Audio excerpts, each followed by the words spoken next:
The desert stretched endlessly before her, the horizon wavering with heat, the sky a pale, merciless blue. To anyone else, it was nothing but miles of emptiness, silence, and dust. But to Marissa Hale, this place felt like a challenge, an expanse she needed to conquer. Or maybe, if she was honest, a place where she could finally disappear.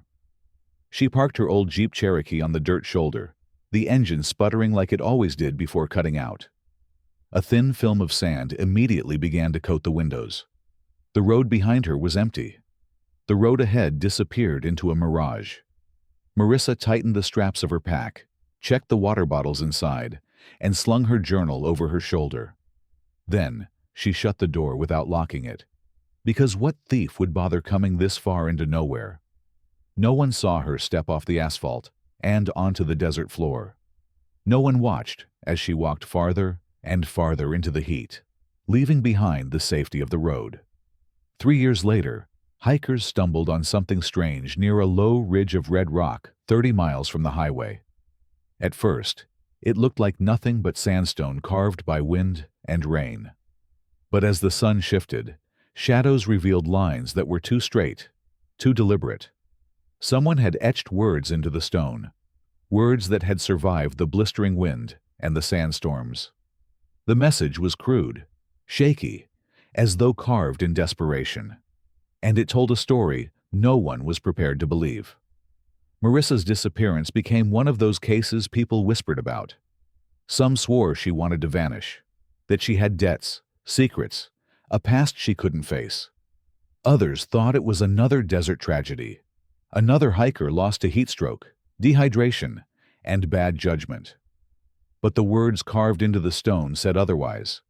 The words suggested she hadn't been alone, and that someone had wanted her silence. On the morning she vanished, Marissa had left her apartment in Phoenix without telling her roommate where she was going. She carried only a canvas pack, a cheap knife, a map that looked decades old, and her weather-beaten journal, already half filled with scribbled notes and drawings of rock formations. Neighbors later remembered seeing her leave just after sunrise. They described her as focused, though one woman said she looked more like someone heading for an execution. Detectives pieced together her last movements as best they could. Gas receipts placed her at a station in Gila Bend. Surveillance footage caught her Jeep rolling through a tiny town called Agua Fria. After that, nothing. The desert swallowed her. The search had lasted weeks. Helicopters circled until the county's budget dried up. Volunteers combed arroyos and canyons. Dogs tracked faint scents that evaporated in the heat.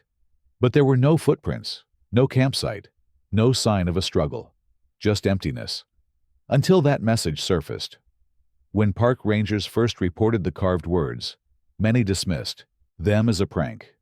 The desert was full of graffiti, petroglyph copycats, initials in rock, kids daring each other to leave marks in places they didn't belong.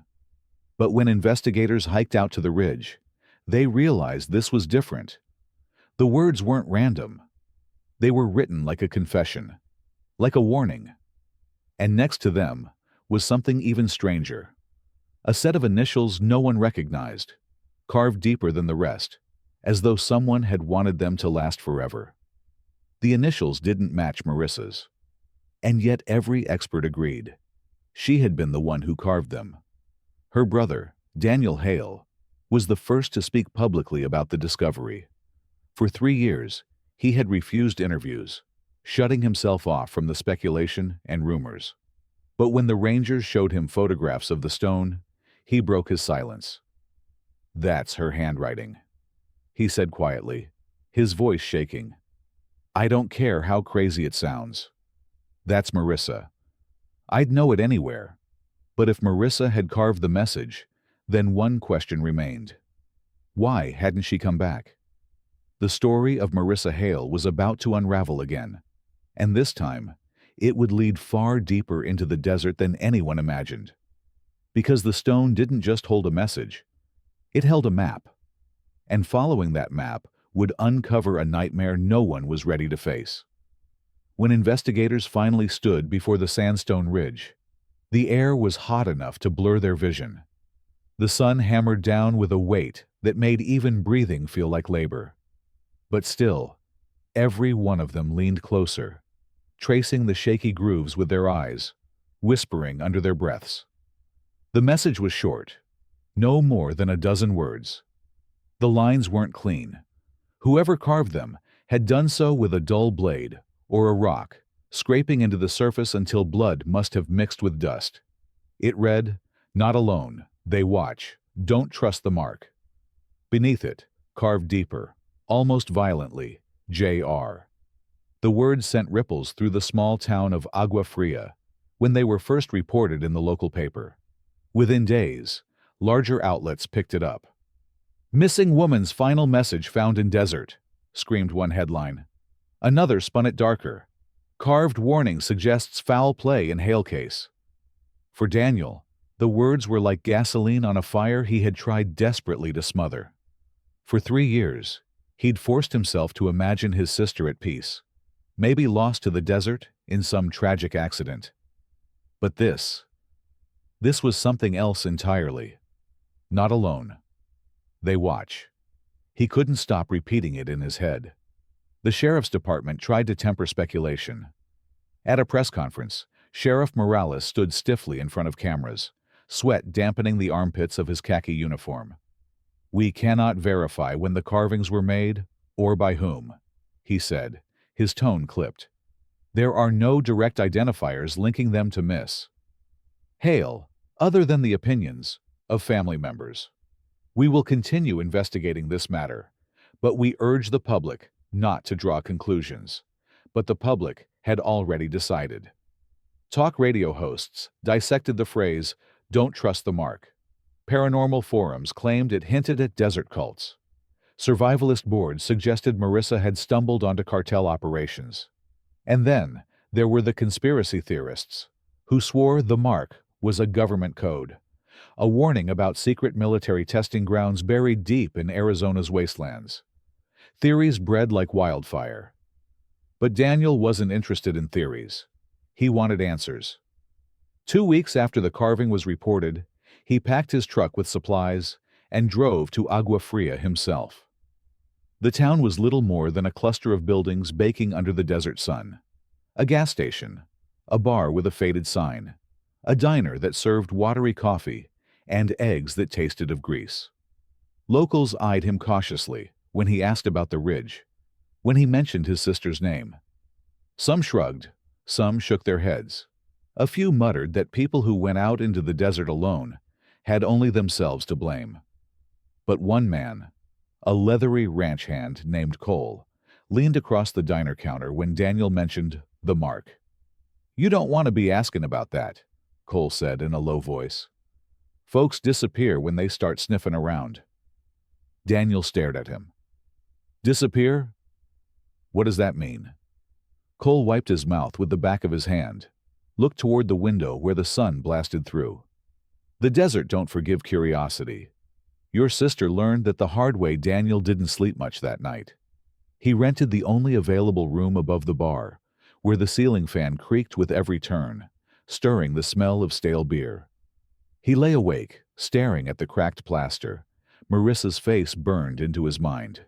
In the morning, he drove out with nothing but his GPS, a gallon of water, and a worn photograph of his sister smiling in front of the Superstition Mountains. The hike to the ridge was brutal. The sand shifted under his boots, and the heat shimmered off the rocks like liquid. By the time he saw the sandstone formation, he was dizzy, his shirt glued to his back. The carving was smaller than he expected, almost easy to miss. But when he crouched down and touched the grooves with his fingertips, something cold ran through him. It was her. He knew it. The uneven slant of the letters, the way the N in not tilted too far, the jagged cross of the T. He whispered to the empty air, "What did you find out here, Marissa?" That's when he noticed something else. A second carving, lower to the ground, nearly buried in sand. It wasn't words this time. It was a symbol, a circle, broken by a jagged line down the middle, and beside it, 3 dots. Daniel took photos and sent them to the sheriff's department, but the reply he got was brief. Already documented. No further leads. But Daniel couldn't let it go. He printed the image and studied it late into the night, tracing the shape of the broken circle, the arrangement of the 3 dots. It didn't match any brand, gang sign, or tribal petroglyph he could find. It felt older, meaner. And then, by accident, he came across something on a message board. A user named Desert Echoes had posted a blurry picture taken in Nevada years earlier. In the picture, carved into a boulder, was the exact same symbol. Circle, jagged line, 3 dots. The caption read, "Found near an abandoned mine." Locals call it the mark. They say it means you're not welcome the next morning, Daniel decided. He would follow the map. The rangers had noted that the carvings weren't random. There were faint arrows etched alongside them, pointing deeper into the desert. Most dismissed them as scratches.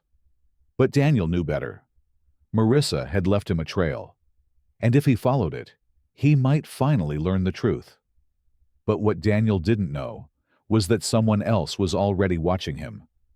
The same way, 3 years earlier, they had watched Marissa. The trail began as scratches, shallow lines cut into rock faces that could have been mistaken for nothing more than wind damage or accidents of erosion. But Daniel followed them anyway, heart pounding, scanning every surface with desperate eyes. Each mark pulled him farther from the highway, deeper into the silence. The desert became a world of its own. Canyons carved like scars, dry washes littered with bones, stretches of sand where heat rippled so violently he could barely trust his vision. He carried a compass and GPS, but he relied more on instinct, on the thought that if he kept seeing the faint scratches, he was walking where Marissa had walked. By the 3rd mile, he found another message. It was hidden under an overhang, so faint he had to tilt his head to catch the light across it. 3 words, "Not safe ahead." And beneath it, a crude arrow pointing forward. Daniel's breath caught. He ran his fingers over the grooves. The warning was shaky, jagged, carved in haste. She hadn't just been leaving notes. She had been terrified. He stared at the arrow for a long time. Logic told him to turn back, but he couldn't. Not after 3 years of silence. Not after holding on to the hope that maybe, just maybe, she hadn't died out there alone. He tightened the straps of his pack and kept walking. That night, he camped in the shelter of a boulder. Coyotes yipped in the distance. The desert was alive with noises he couldn't identify.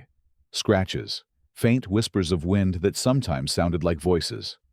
Sleep wouldn't come.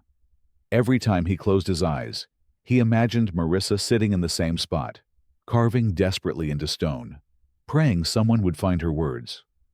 At some point, exhaustion pulled him under. And that's when he dreamed of her. She stood in front of him, hair tangled, skin burned by sun. Her lips cracked, her eyes hollow. She lifted a shaking hand and pointed behind him.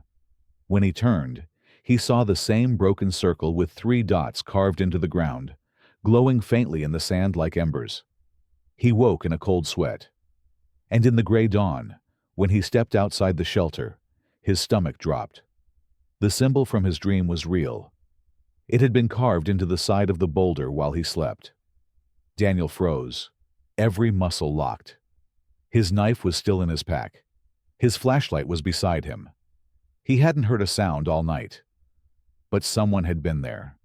Someone close enough to touch him. He scanned the horizon, but the desert stretched empty and still. No footprints in the sand. No sign of life. Only that symbol, freshly carved, mocking him. His first instinct was to run back to the jeep, to get out before he became another ghost swallowed by the desert. But the image of Marissa's face in his dream held him there. If she had endured this, then so could he. He pushed onward. By midday, his canteen was already half empty. Heat shimmered so violently the rocks looked like liquid, melting into the horizon. His lips cracked, his throat burned. But then he found the canyon. It was narrow, winding between walls of stone that seemed to press closer with every step. The air inside was cooler, but the shadows felt suffocating. Carvings covered the walls here. Not just Marissa's, but hundreds of others. Names, dates, symbols, some so old they had nearly worn away. And again, that same broken circle with 3 dots, over and over. He stopped, running his hands over them. What is this place? He whispered to himself. The farther he went, the worse it became. Scraps of fabric wedged between rocks, a rusted canteen, a single shoe, relics of people who had walked this path and never returned. And then he saw it. At the far end of the canyon, etched into the wall in jagged, bloody grooves. "Help! Still alive!"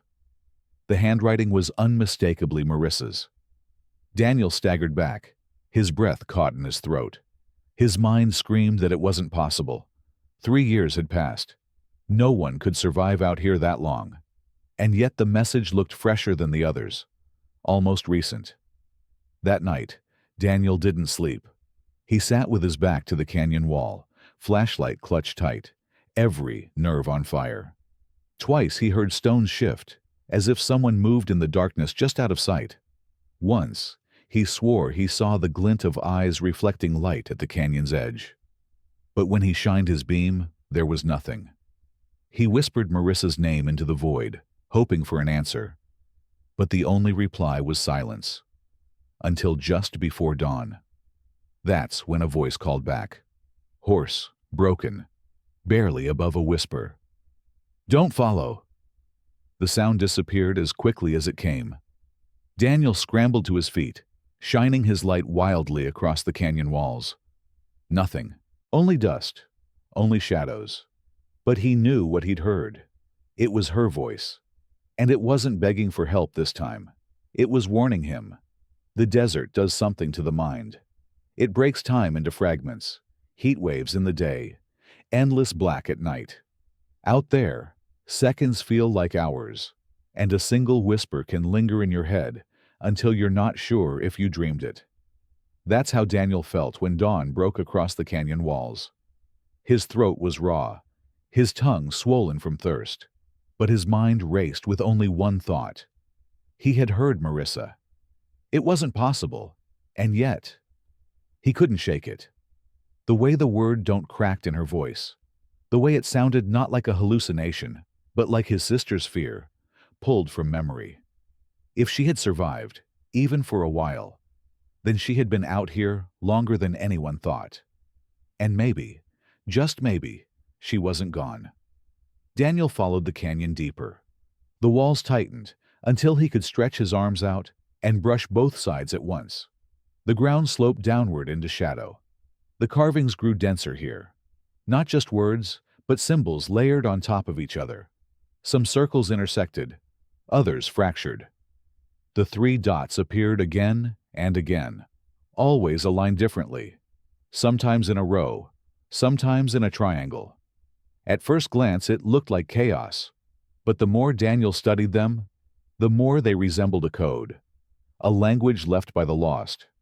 Then he found the next message, scratched hurriedly into stone, lines still sharp and fresh. They mark the ones they take. Daniel froze. His skin crawled. The mark. The symbol that haunted the rocks. The words seemed to confirm it wasn't a warning Marissa had invented. It was something real. A system. A claim. He kept walking. By noon, the canyon opened into a dry basin ringed with cliffs. The sun poured down, but the air felt strangely heavy, as though the world here held its breath. And in the center of the basin, half buried in sand, stood a structure. Not a natural formation. It was stone stacked deliberately, forming the shape of a crude doorway. The lintel beam across the top was cracked, but the entrance still stood, a black rectangle that yawned into darkness. Daniel's heart hammered. He pulled his flashlight from his pack, flicked it on, and stepped closer. The lintel beam bore carvings deeper and sharper than any others. The broken circle, the 3 dots, dozens of them, A wall of marks. As if whoever had built this doorway wanted to make it clear. Only those chosen, those marked, could enter. The air inside smelled of dust, and something older, metallic, like rusted iron. Daniel swept his light across the interior. The walls were close, carved straight into stone. Passages branched off, narrow and uneven, twisting like veins. He had stumbled into something ancient, something hidden deliberately. The silence was crushing. Even his footsteps seemed swallowed whole. And then, he saw it. A handprint. Pressed into the wall in a smear of what looked like dried blood. Beneath it, scratched so faintly he almost missed it. D-run. The D was jagged, the line broken, but it was enough. His chest clenched. Marissa had written to him. 3 years before, maybe longer, she had carved a message for her brother, as though she knew he would come looking. Daniel staggered back against the wall, heart racing. His light flickered, then steadied. And that's when he realized he wasn't alone. A sound echoed faintly from deeper in the tunnels. Not the wind, not stone cracking. Footsteps, slow, deliberate, growing closer. Daniel killed his flashlight instantly. Darkness pressed in on him like a weight, suffocating, absolute. He crouched low, trying to control his breathing, every muscle tight with fear. The footsteps stopped. The silence stretched so long, he thought maybe he had imagined it. Then, from the blackness, came a voice. Low, gravelly. Not Marissa's. You shouldn't be here. Daniel's blood turned cold. He gripped the knife in his pocket, though the blade suddenly felt useless. The voice came again, closer this time. She left her words for you. And now you followed them. Foolish. A faint scrape of metal against stone. You'll wear the mark too. Daniel bolted. He sprinted back toward the entrance, flashlight swinging wildly. The beam caught glimpses of walls covered in carvings, symbols like eyes staring at him as he ran. The doorway burst into view, blinding white sunlight flooding his vision. He stumbled out into the basin, sand sliding under his boots, and didn't stop running until he collapsed against the far cliff wall, chest heaving. The silence returned. No footsteps followed. The doorway yawned behind him, still and dark, as though nothing had happened. But Daniel knew the truth. Someone was in there. Someone who had been here when Marissa carved her messages. Someone who was still watching. That night, Daniel made camp on the cliff ledge overlooking the basin. He kept his flashlight on, scanning the doorway again and again, but nothing emerged. Yet just before dawn, when exhaustion finally dragged his eyes closed, he dreamed again. Marissa stood in the doorway this time, her hands bloody, her eyes wild. She whispered the same words he had heard in the canyon. Don't follow. And then, softer, almost pleading, they'll mark you too. Daniel woke to find something carved into the rock beside his head. The symbol, the broken circle, the 3 dots, fresh, as if carved in the night while he slept. And this time, it wasn't just a warning.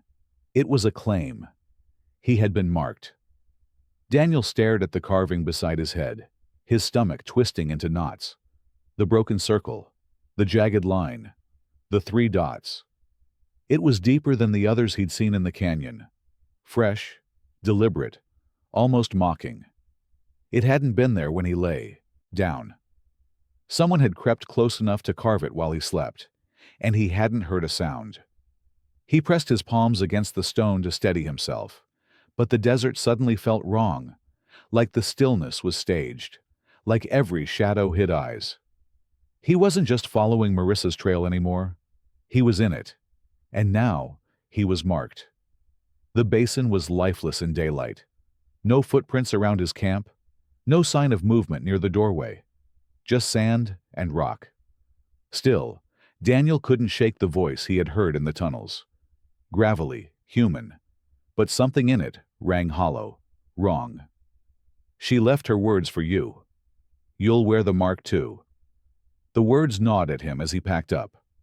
By midday, he climbed the opposite cliffs, hoping to get a vantage point over the basin.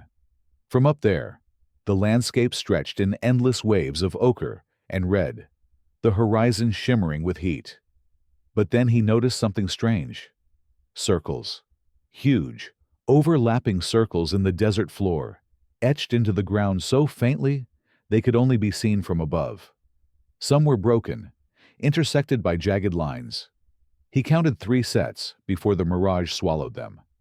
It wasn't natural. The mark wasn't just carved into stone. It was drawn across the desert itself. Daniel descended, following the ridgeline. The trail was brutal, but at last he stumbled upon another carving, half hidden in shadow. This one chilled him more than any before. D, if you find this, run. They don't kill, they keep. His breath caught. It was hers. The way she looped the R, the uneven N Marissa's handwriting, and the last line, carved deeper as if she'd pressed with every ounce of strength she had left. I'm not alone. The words rattled in Daniel's skull as he pushed onward. If she wasn't alone, then who was with her? The ones she called they. And what did she mean by they keep? The canyon walls narrowed again, funneling him into a valley that stank faintly of iron and rot. That's when he found the first body. It was nothing but bones, half buried in sand. The skull lay tilted back, mouth open in a silent scream. Around its neck still hung a cord with a cracked plastic ID badge. The lettering faded, but barely legible. J.R. Daniel's chest tightened. The initials from the carving on the sandstone ridge. Someone else had been out here with Marissa. Someone who hadn't made it out. The bones were marked too. The circle and 3 dots etched crudely into the sternum. Branded. Daniel staggered back, bile rising in his throat. His sister hadn't been alone. She'd met others out here. Others taken, marked, left to rot in the desert's hidden corners. He forced himself onward, though every instinct screamed to run. Because if there were bones, there could still be the living. As dusk fell, Daniel reached a ravine where the rocks bore deeper carvings than anywhere else. Entire panels of symbols layered so thickly the stone looked scarred. At the center of one wall, words cut deeper than the rest. Marked ones belong. And below it, another handprint smeared dark against the stone. Not old and brown like dried blood. Wet, fresh. Daniel's skin crawled. He shined his flashlight across the ravine walls, his pulse roaring in his ears. That's when he heard it. A rustle behind him. He spun, light sweeping across jagged rock. For a split second, he caught the outline of a figure. Tall, thin, moving too quickly for the eye to track. Then gone. Daniel stumbled back, breath hitching. "Marissa!" he called out, though every part of him knew it wasn't her. The silence that followed was broken only by a whisper, so soft he almost thought it came from inside his head. "You belong now." Daniel didn't sleep that night. He wedged himself into a crack in the ravine wall, knife in hand, eyes darting to every shadow. Hours dragged like centuries. The desert night was alive, stones shifting, footsteps crunching faintly in sand, whispers threading through the air. Once, he swore he saw eyes glowing faintly in the dark, reflecting his flashlight from a ledge above. By dawn, his body was shaking from exhaustion. And that's when he saw the newest carving. It hadn't been there before. Right across from where he'd hidden, gouged into the wall so deep the grooves looked burned. "Welcome, D." Daniel's knees buckled. He dropped to the sand, heart hammering. They knew him. They had been watching since the beginning. Marissa's words clawed through his head. They don't kill. They keep. What had she meant? And why did he suddenly feel like the desert itself was closing around him, ready to keep him too? The desert has a way of making every sound feel amplified. The scrape of Daniel's boots against gravel echoed like thunder. His ragged breathing felt deafening in the silence. And yet, the things that moved around him, the watchers, never made a sound he could truly catch. Only hints, only whispers. He stayed on his knees for what felt like hours, staring at the words freshly carved into stone across from him. Welcome, D. It wasn't possible. He hadn't slept. He hadn't closed his eyes. He had been alert every second of the night, watching, waiting.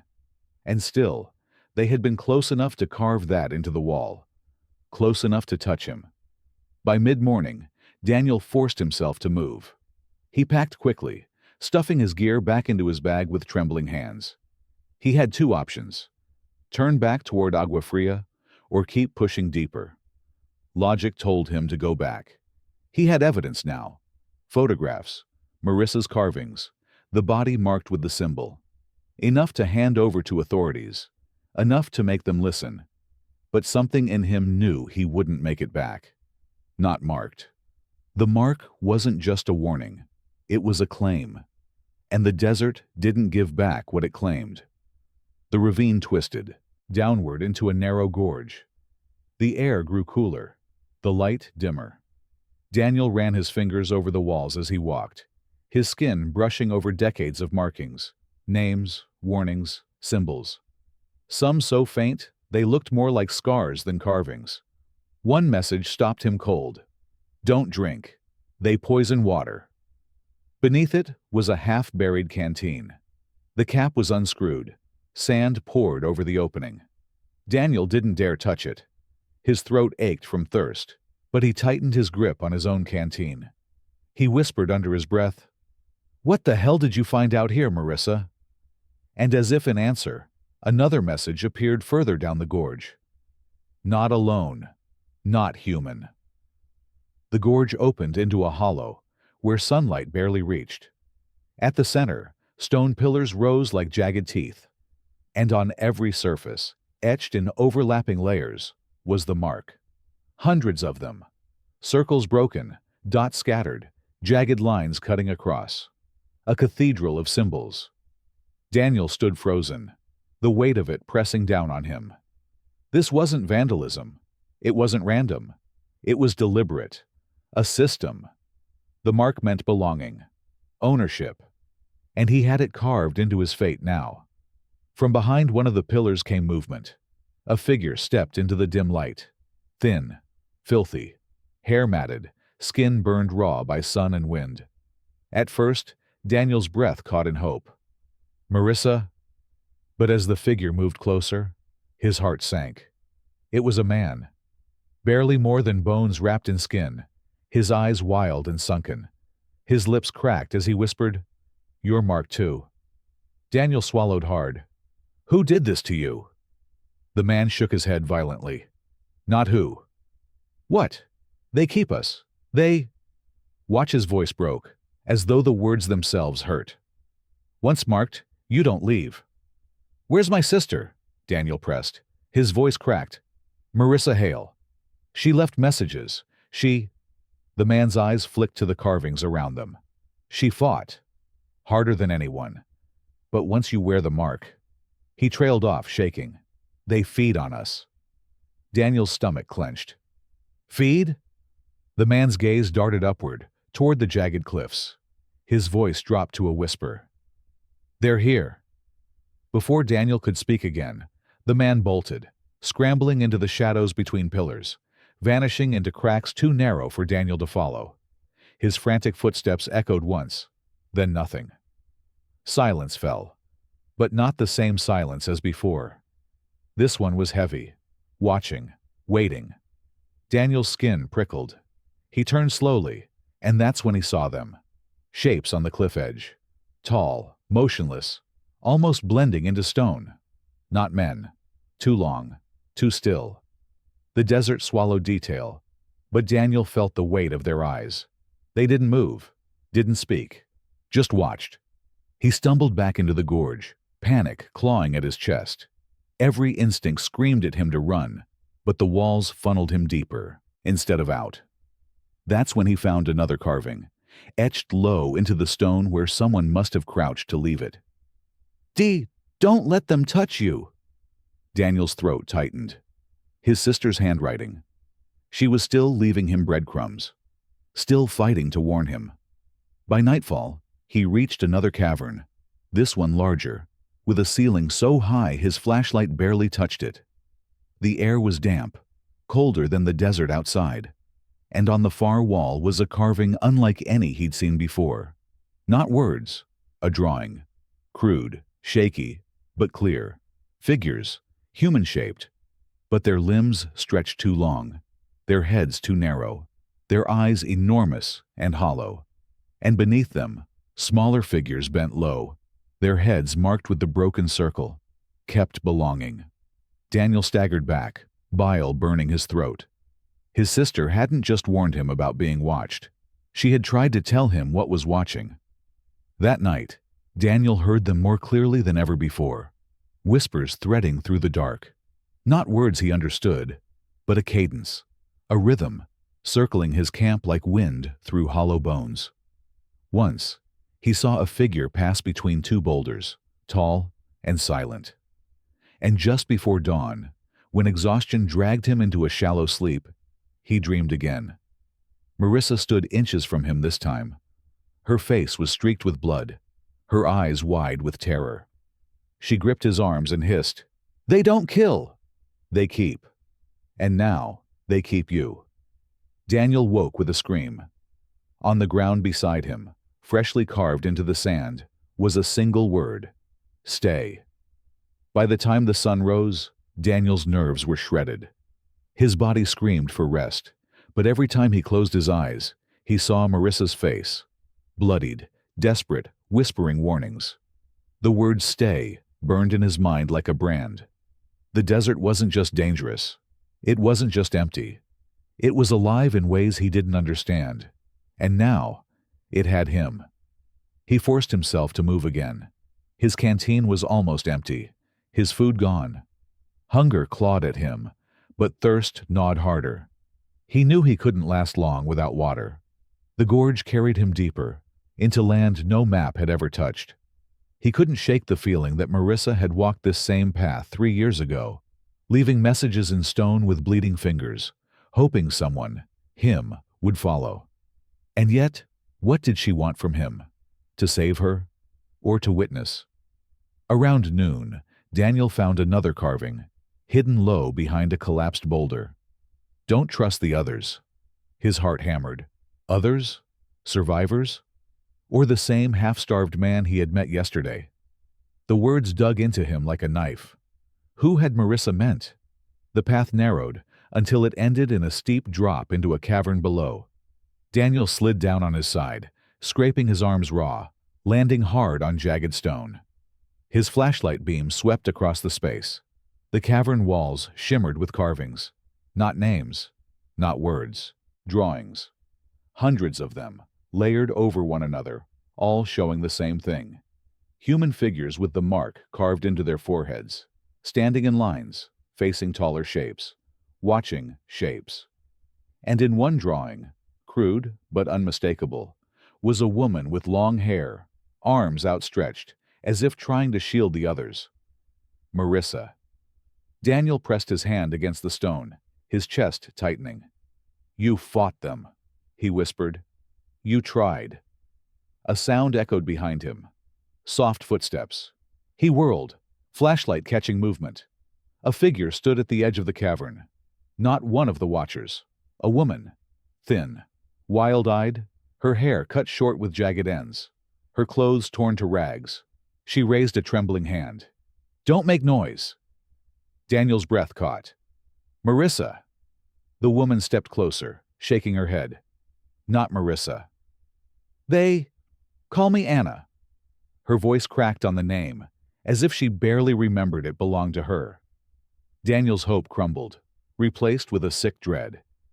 If Anna was here, living like this, how many others had been kept?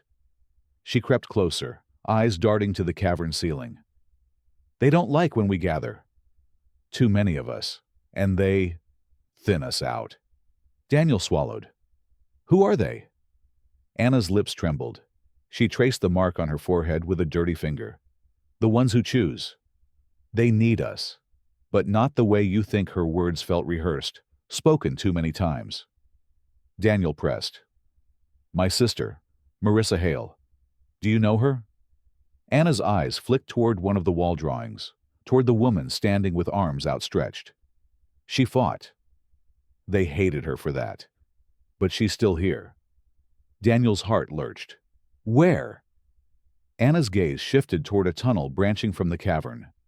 Deeper. Where they feed, Daniel wanted to demand more, but Anna suddenly stiffened. Her head jerked upward. The skin on her arms prickled. They're close, she whispered. She vanished into the shadows before he could speak again, gone as silently as she had appeared. Left alone, Daniel followed the tunnel Anna had indicated. The walls grew slick, damp with moisture. The air thickened. For the first time in days, he smelled water. His mouth ached with need. And then he found it. A pool, wide and still, reflecting the pale glow of mineral light. Beside it was another message carved into the stone floor. Don't drink, not water. Daniel's hands shook. His thirst screamed for relief, but the words stopped him cold. Not water. He leaned closer, shining his flashlight into the pool, and saw movement. Shapes drifting just below the surface. Pale, elongated. Watching. He stumbled back, his boots scraping rock. The water rippled, not from his movement, but from something rising beneath. A pale hand broke the surface. Long, thin, too many joints. It slid back into the depths without a sound. Daniel's stomach twisted. The pool wasn't water. It was them. He pressed deeper into the tunnels, desperate now. He couldn't stop, couldn't go back. Every wall was carved with warnings, messages left by hands that shook with fear. And then he saw it. A carving unlike any other. It was a name. Marissa. The letters dug deep, jagged, desperate. Beside it was a final message. Don't follow. I'm theirs now. Daniel's breath caught, his knees buckling. His sister hadn't been leaving him a trail to save her. She had been leaving him a trail to warn him away. But he had come anyway. And now he was marked. That night, Daniel didn't sleep. The whispers grew louder, surrounding him, pressing into his skull. His flashlight flickered, batteries draining faster than they should. And in the flickering dark, he saw them. Figures emerging from the walls themselves, pale and jointed, eyes hollow and endless. They didn't touch him. Not yet.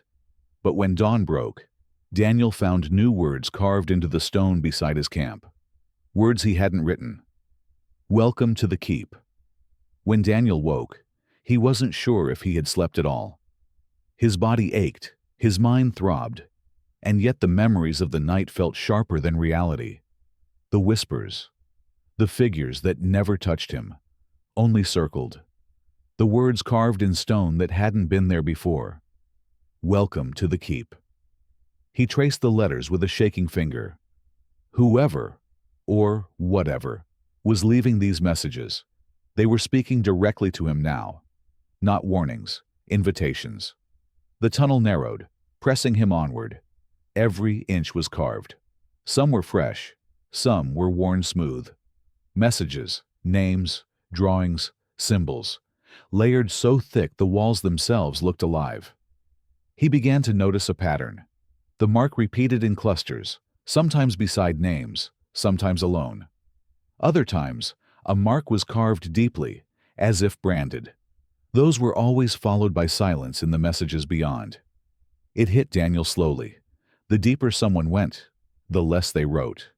And then, nothing at all. The keep didn't just trap people. It consumed them. Hours passed. He followed faint signs of human passage, scrapes in the rock, old ashes of fires, scattered bones. Some animal, some not. He tried not to look too closely. But then he found something he couldn't ignore. A necklace. The chain snapped, the charm still intact. He knew it instantly.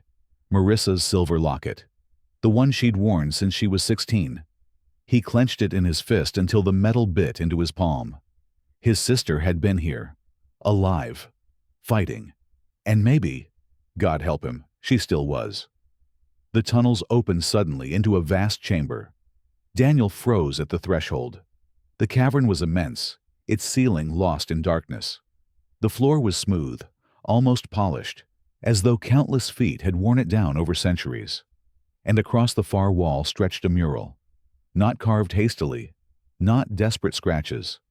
This was deliberate, designed. It showed rows of human figures, each marked with the broken circle, standing in lines. Above them loomed taller shapes, with elongated limbs and eyeless faces. And at the mural's center, a human figure stood apart, arms raised, protecting, defiant. Daniel staggered closer, breath hitching. The face was crude, but the hair, the stance, he knew it. Marissa. She had stood against them here. She had left her mark, and the keep had immortalized it. A noise rippled through the chamber, low, vibrating the stone itself. Daniel spun, flashlight cutting through the dark. Shadows shifted. Not one, dozens. Tall, jointed figures slid out from the walls themselves, pale skin glistening in the light. Their movements were too smooth, too silent. Daniel's knees threatened to buckle. But the watchers didn't strike. They circled, always circling. And then, through their ranks, a shape stepped forward. Not one of them. A human. Her hair tangled, her skin burned, her clothes torn to rags. Her eyes wide, wild, and impossibly alive. Marissa! Daniel's voice cracked like glass. She stared at him, trembling. For a heartbeat, her expression softened. Recognition, disbelief, love. Then it hardened into terror. "Daniel," she rasped, her voice shredded. "You shouldn't have come." He stumbled forward. "I found your messages. I thought you wanted me to find you." She shook her head violently. "No, I wanted to stop you." He held up the locket. "You're alive." "We can go." Her scream cut him off. "No." "You don't understand. There's no leaving. Not once you're marked." The watchers closed in. Not attacking, just pressing closer, hemming him in. Their presence was suffocating. Marissa clutched his arms, her fingers digging deep. "They don't kill us, Daniel. They keep us. They take what makes us us. They hollow us out." Her voice broke. "I fought them. I tried. But every day, they take more. And now you." She choked, unable to finish. Daniel's heart hammered. "Then fight again. With me. Will?" She shook her head, tears streaking her dirt-stained cheeks. "You don't fight the keep. You endure it. Until there's nothing left." The watchers moved closer still, their limbs brushing the stone, their hollow faces inches away. Daniel raised his knife, hands shaking. "Stay back!" The creatures didn't flinch. Instead, one reached out, slow, deliberate, and traced the mark on his forehead with a finger too long, too thin. A cold fire shot through Daniel's skull. His vision swam. Whispers roared in his head, overlapping voices, pulling, clawing. Marissa screamed, yanking him back. "Don't let them in! Fight it!" But Daniel felt the mark burn, alive, spreading through him like roots. The keep was claiming him. When he blinked, he was no longer in the cavern. He was standing in endless desert, the sun blazing, the horizon empty, alone. Except, not alone. Marissa stood beside him, whole, unscarred, her face the way he remembered. She took his hand. "This is how it begins. They give you the dream, the life you wish you had. Until you forget the real one." Daniel pulled away, panic surging. "No, this isn't real." Her face twisted with pain. "That's what I said." 3 years ago, Daniel jolted awake, gasping, back in the cavern. His sister's hands gripped his shoulders, her eyes frantic. "You can't let them take your mind," she whispered fiercely. "Once you forget, you're theirs forever." The watchers stood silent, encircling them, waiting. That night, Daniel carved into the stone himself for the first time. His hands shook, the letters jagged. "Still here. Not theirs yet." When he finished, Marissa stared at the words, her face breaking into a sob. "You're stronger than me," she whispered. "Maybe you can still fight." But her eyes told him the truth. No one left the keep. Not even her. The mark never stopped burning. Every breath Daniel took felt borrowed. Every blink a risk. The whispers pressed harder, seeping through cracks in his mind, promising silence if he only let go. Marissa never left his side. She moved like a ghost, leading him through tunnels she seemed to know too well. Sometimes she whispered warnings. "Don't look at them too long. Don't touch the walls. Don't drink anything here." Other times she just stared ahead, silent, as if afraid to trust her own voice. It struck Daniel how much of her was already gone. They camped in a narrow fissure that night, walls pressing tight on either side. The watchers never entered small spaces. Marissa said they preferred the open caverns, where their size could unfurl. Daniel scratched into the stone by firelight, the act of carving grounding him. "I remember." Marissa watched. "That's the only weapon you have left," she said quietly. "Memory." Her eyes glistened in the firelight. "When I first came here, I wrote everything I could. My name, my life, you. I thought if I could hold on to the words, I could hold on to myself. But the keep wears you down. You forget to write. Or worse, you forget why the words matter." Daniel reached for her hand. She let him hold it, but her grip was weak. "Then we'll write together," he said. "Until we get out." She shook her head. "You don't get out, Daniel. You endure." The next day, they pushed deeper. The passages grew colder, slick with condensation that dripped from above. Strange bioluminescent fungi clung to the walls, painting everything in a sickly blue glow. Daniel touched none of it. Marissa moved with practiced caution, as if each step had been rehearsed countless times. "They let us roam," she said, "as long as we don't try to leave. We're livestock, Daniel, fed just enough to keep going, kept close so they can take what they need." His stomach churned. "What do they take?" Her eyes darkened. "Pieces. At first, memories, faces, names, then will, then whatever's left. When they're done, you're nothing but a shell, still breathing, still walking. But not you anymore." She didn't need to say more. Daniel had seen the half-starved man in the pillars. He'd seen the silent eyes of those who once carved warnings. Now, only shadows. That night, Daniel dreamed again. This time, he was back in his childhood home. The kitchen smelled of coffee, his mother humming at the stove. Marissa sat at the table, healthy, smiling, as if none of it had happened. It felt real. Too real. But on the fridge, carved deep into the enamel, was the mark. Daniel snapped awake, heart racing.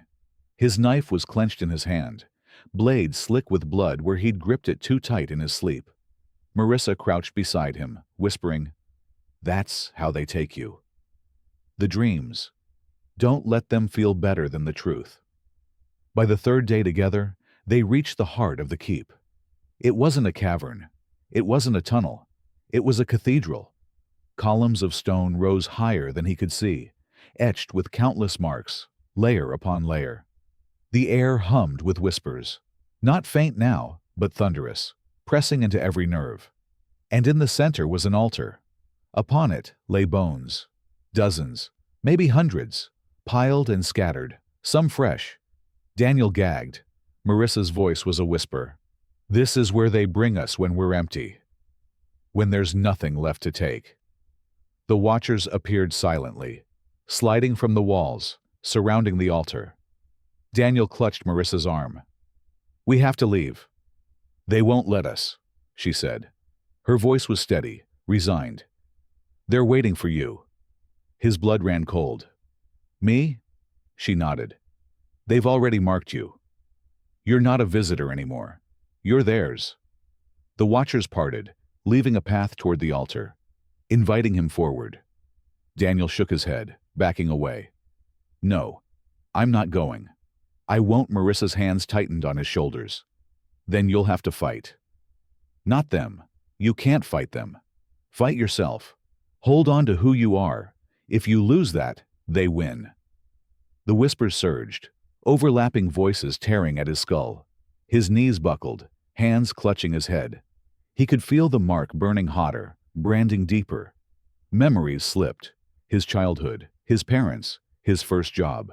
Faces blurred, names vanished. "No!" he screamed. "I remember!" He slammed his knife into the wall, carving blindly. "Daniel!" The whispers faltered, just slightly. Marissa dropped to her knees beside him, her own knife out, scratching her name into the altar stone. Marissa. Together, they carved. Word after word, name after name, until their hands bled. The whispers screamed, furious. The watchers shifted, limbs twitching, their silence breaking into inhuman shrieks. But they didn't strike. They only circled, watching. When their hands could carve no more, Daniel collapsed. His vision blurred, but the words were there, etched deep, undeniable. He clutched Marissa's arm. "We can keep fighting. We can hold on." Her eyes filled with tears. "You can." "I can't," Daniel froze. "Don't say that." She shook her head. 3 years, Daniel. I've already given them too much. Some days I wake and don't know my own name until I see it carved. Some days I forget you existed at all. I'm already more theirs than mine." Her voice broke. "But you're still strong. You have to carry me, if I can't carry myself." The watchers crept closer, their pale limbs brushing the altar stone. One reached toward Marissa. She didn't flinch. Daniel swung his knife wildly, screaming, "Stay away!" The blade cut nothing but air, but the creature recoiled anyway, pulling back into the shadows. The whispers quieted, not gone, waiting. When silence fell again, Daniel lay beside his sister in the flickering glow of their dying fire. His hand found hers. She squeezed once, weak but certain. "I'm glad you came," she whispered, "even if it's the end." Daniel swallowed the lump in his throat. It's not the end. Not yet. But deep inside, he knew the truth. They weren't escaping the keep. The only question left was how much of themselves they could save before it claimed them whole. The fire died before dawn. Daniel and Marissa sat in darkness, the glow of their carved names the only anchor left against the endless whispers. Every second felt stretched, suspended, as though time itself bent in the keep's cathedral. When the first faint light of day filtered into the chamber from cracks above, Daniel thought, for just a moment, they might have survived the night. But the watchers didn't leave. They never left. Marissa stirred first, her body trembling as though she were caught in fever. She pressed her hand against the carving of her name, tracing each letter again and again.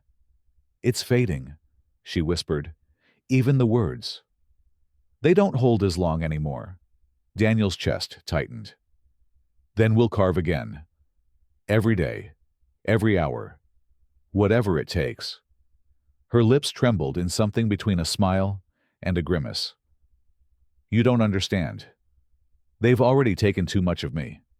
"No," he snapped, his voice breaking. "You're still here. You're still you." Her eyes, hollow, but still hers, met his. "Not all of me." The whispers surged then, louder than ever, crashing against them like waves. Daniel pressed his palms against his temples, fighting to remember. His name, his sister, the desert, the life outside. But the keep was cruel. It gave him images. Marissa's face healthy, alive, smiling under a wide blue sky. His parents laughing at the dinner table. A life untouched by loss. It offered him everything he wanted. All he had to do was surrender. Marissa clutched his shoulders, dragging him back from the abyss. Her face inches from his, her breath ragged. "Don't let them give you dreams. Dreams aren't real." Her nails dug into his arms. "Promise me, Daniel. Promise you'll remember yourself. Even if I can't, his throat ached. We'll remember together. Tears slid down her dirt-streaked cheeks. If I lose myself completely, don't stay for me. Don't let them hollow you too.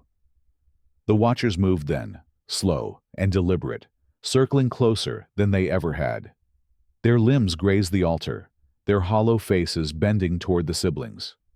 Daniel stood, knife in hand, shaking. You can't have us. The words sounded pathetic in the vast cavern, but he carved anyway, slashing the blade into stone. Not yours. The letters glowed faint in the flickering light, defiance carved into permanence. The watchers shrieked, a sound so sharp his vision blurred. But they didn't strike. They only waited. Marissa swayed beside him, her body weakening. They'll never stop. Not until one of us breaks. Her voice cracked. And I can't fight them anymore. Daniel's chest caved with grief. Don't say that.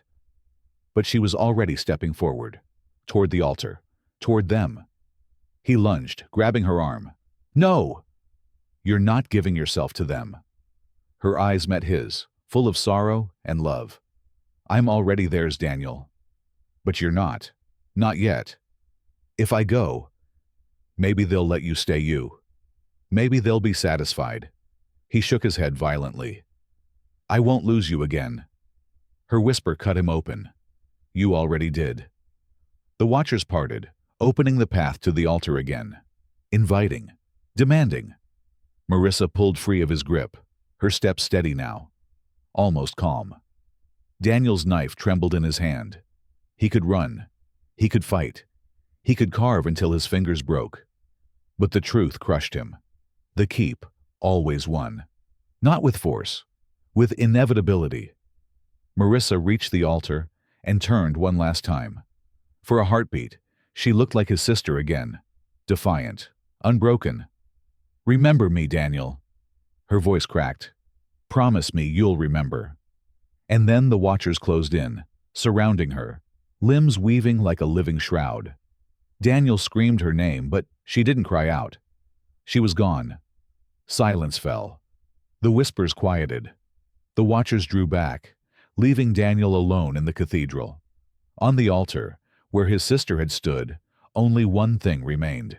A carving, jagged but unmistakable. Daniel, don't stay! He stumbled forward, collapsing against the altar, sobbing until his body shook. His knife slipped from his hand, clattering against stone. But through the grief, her last words echoed in his head. Don't stay. Not stay in the keep. Not stay in their grasp. Not stay hollow. She had given herself so he could still fight, so he could still remember. Daniel rose, every muscle screaming, every nerve raw. He pressed his hand against her final message, then carved beside it with bloodied fingers. I remember. The watchers didn't move. They didn't need to. They had what they wanted. But Daniel had what they feared. Memory. Defiance. Himself. When he finally stumbled back into the desert days later, ragged, starved, near death, he carried only two things: the locket, and the words carved into his skin with a dull blade. Daniel, I remember. 3 years later, rangers found him wandering near Agua Fria. He couldn't tell them where he'd been, couldn't explain the scars etched into his forehead. But when they asked about Marissa, he only whispered one thing. She's still there, in the keep. And if you hear the whispers, don't follow.